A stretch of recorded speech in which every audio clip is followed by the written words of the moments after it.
welcome back to BackingBiz. My name's Claudia Nealshaw. I'm a business consultant and a wedding celebrant from Sydney, and I am joined by Tim Shaw, Canberra journalist, bestseller, my dad. Welcome, Tim.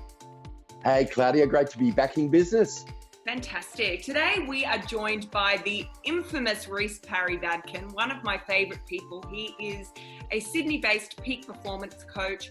He helps business owners and entrepreneurs find their Pash Flow, because Pash Flow makes the cash flow. We're going to hear a lot more from Rhys today on what people can do to really combat stress and anxiety during the time of COVID-19. Rhys Parry Badkin, welcome. Oh, thanks, team. I'm super excited to be here.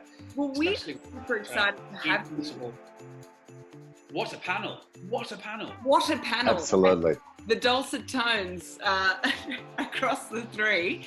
Rhys, the first question I wanted to ask you is, how can business owners really break through the overwhelm of the C-bomb health pandemic and really commit to thriving in their business during this time where it feels like thriving just isn't an option? The first thing to bear in mind is that this is not business as usual. It is a time of intense pressure across the board, even personal pressure, but then financial, commercial, economic, political, the whole shebang. So there's a lot going on, and generally what happens is when we feel like there is a significant amount of things outside of our control, we panic. And the best thing that a business owner can do right now is to focus on the most powerful move that they can make every single day. I would recommend that as you come into your day today, instead of being really reactive to what you're seeing come into your inbox, or maybe even what political updates that you're seeing come through to your phone, is to sit down and ask yourself the question in just a few minutes of quiet time: what is the number one thing that I need to do today to move my business forward? Because simplicity will get you through this, not complexity. Of course, there are lots of demands on your time, but I need you to know that you are your primary asset. And so the best thing that we can do is create space and time for you to be able to focus and make the decisions from that place of peace of mind. Does that make sense? Absolutely. And I think that, really trying to overcome that panic. I definitely experienced that as a business owner. Tim, what was your experience as a business owner in that first part of COVID-19? What were some of your thoughts?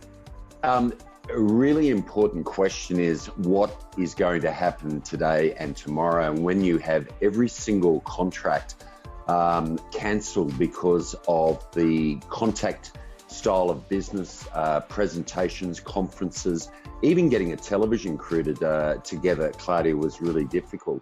And I think what I was able to do was what Rhys has just recommended, which is to absolutely focus on what is it that I have to do today, can do today, or create that opportunity? Because I think, Rhys, this question to you, so many people make mistakes during a crisis. What do you think are the biggest mistakes that business owners make in a time of crisis? Operating from a place of fear, or actually, let me rephrase that, just following your gut. Oh, I feel like, we should probably do this, or we've got to pivot, when you don't even know what pivot means. And please hear me, I think there's a lot of criticism of business owners right now out there saying they should do this, and if only they did this, and if they had a bit of discipline. That's rubbish. Like, it is hard, it is challenging. Like, some people are thriving already, but whatever it is, everyone's under a lot of pressure. What we need to do though in business is make sure that we're making decisions based on numbers. We need to be able to see the health of our business. What are your inputs? What are your outputs? Don't make a decision based on, oh yeah, well, this seems like it could be a good idea. Well, I'll just, okay, well, maybe we'll reach out to this customer, or maybe we'll cut this staff member, or maybe we'll pivot our marketing this way. We need to take a step back, take the emotion out of it, and look at the numbers and think, right, where do we sit this month by comparison to last month? I mean, if you've been applying for JobKeeper, you probably know this already. Where do we sit by comparison to last month or last year? What do our inputs look like? How many conversations are we having? How many pitches, whatever your industry is? And then what do our outputs look like? Because your fear could be saying to you, we're in trouble. But then when you look at the numbers, you're like, well, actually, no, we're okay. I think we're going to be okay for a couple of months. Maybe you look at your bank and you think, we've got retained earnings for a little bit longer. Or maybe you're feeling really positive and you think you're going to get through it, and then you look at the numbers and think, actually, there's a couple of tweaks that we need to make. Dial it down, keep it simple, come back to the numbers and make decisions off the back of that with support. The number one mistake that we make is operating from a place of a gut feel or fear, and we start making frantic decisions that, think about it like a plane. If a plane is flying from one location to another and it moves its nose even just like a couple of degrees, it can end up in a completely different continent. And here we have business owners who are feeling the pressure and they feel like they've got to pivot, very overused word, and they start going this way, thinking that's what they need to do, whereas actually it may just be a slight modification of what they're doing based on numerical data. Know your numbers. Working with the facts, I love that. And Rhys, have you seen, some really good examples? There might be clients of yours who have been able to tap into that positive thinking, that fact checking of their numbers, and have been able to actually not just pivot their business, and that's what everyone's trying to do. It was that action word, but have been able to continue to thrive or have developed a new way of doing business that they actually like it better. Yeah, 100%. So one example is a graphic designer that I'm working with, and he was thinking of building a more subscription-based model. And then C-bomb hits.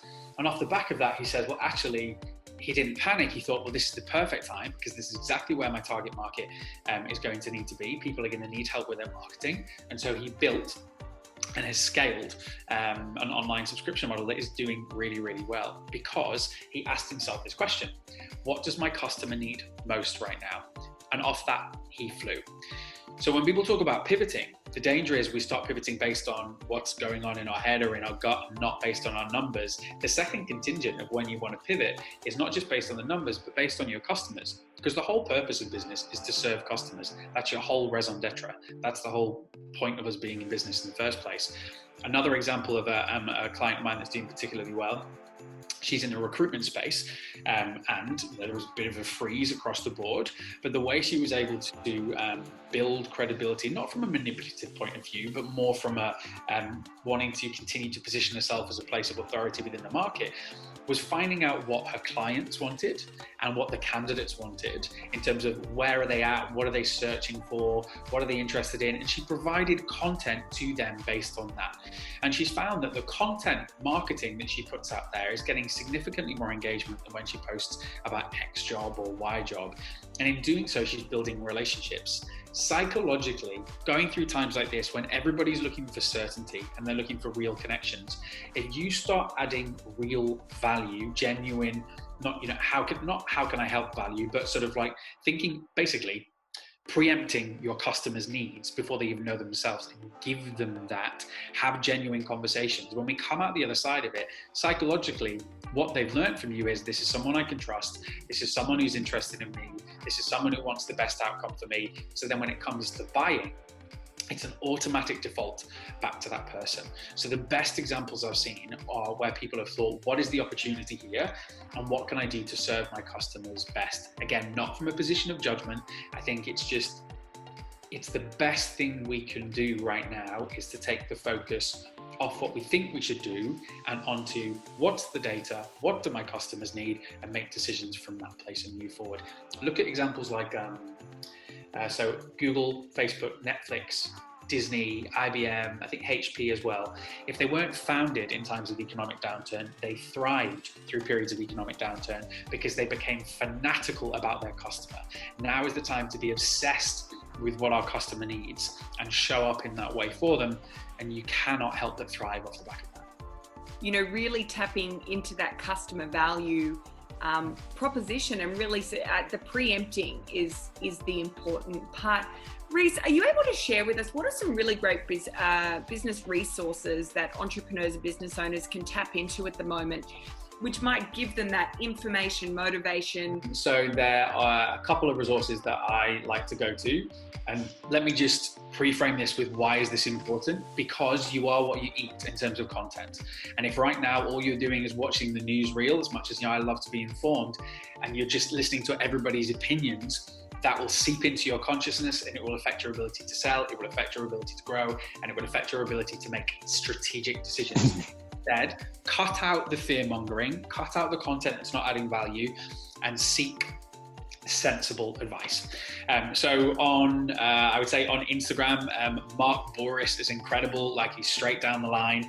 He really wants to, he does position himself as the advocate for small businesses, and I really like that particular thing. I also know of this incredible Welsh guy who has might actually be me. I run a Facebook group called the Business Bunker, and the idea behind that is to get business owners in a space where they can be motivated, where they can learn, where they can be equipped to move forward. I would also review your RSS feeds or any blogs that you're subscribing to, and be really selective about the people that you want to engage with. Be selective. Do this, right? Go through your Facebook, go through your Instagram, go through your LinkedIn, and look at the people who are putting the content out there. If when you read that content, it provokes fear, or it provokes some form of visceral response, unfollow them. Unfollow them like crazy. Now is the time where you need to be seeking out the people that are going to give you what you need. I will give you that within a community, within this business bunker, but I also want you to be fanatical right now about chasing down the voices that are going to help you move forward. We all know it's challenging, but right now you need consistency, certainty, and continued momentum. So get plugged into the right people. Content that you want to be consuming every day, it's as good as the food that you're putting in your body, or that's super key. Rhys, thank you so much for joining us today. We so appreciate your time and your energy. Dad, thank you so much for joining us. Tim, Dad, Canberra journalist, bestseller, all of the things that I forget to say in one go. Rhys, we're going to include all of your details below. It's Rhys Parry Badkin from the Pash Flow Project, his Facebook group, The Business Bunker. This is one of the best resources I've seen as a business owner, where I can really go into there. I'm not being sold to, I'm just being giving genuine information. Rhys wakes up every day and asks himself, how can he serve? How can he serve his community? So we thank him so much for the time on the show today. Rhys, thank you so much. Thank you. Thanks, Claudia. Thanks, Rhys. Thanks, team.